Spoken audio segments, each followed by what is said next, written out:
Nakatingin, dapat nakatingin ako. Yan, there you go. Yan, mga kanyang ina-analyze na yung ating forehead. By the way, share ko lang, kagigising ko lang yan, dan bigla kong nakita to, yung ads niya sa TikTok. And naisipan ko lang siyang gawin.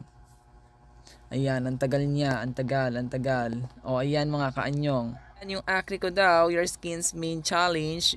Remember, higher levels means happier and healthier skin. Alam nga lang, mag-smile pa ako dyan, ina-analyze nga yung face. Mali ko ba sana ngumiti ako, di ba? Oh, dehydrated. Skin looks well hydrated daw. Wow. Ano lang yan, oily kasi yung face natin, kagigising lang, kaya mukhang hydrated.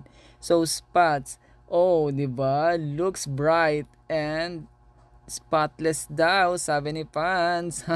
Talaga, ha? Huwag mo kong utuin, Pans. Ikaw gagamit ko. Oh, wrinkles ko daw, looks youthful daw ako. Oh, edi wow, huwag mo kong utuin, Pans.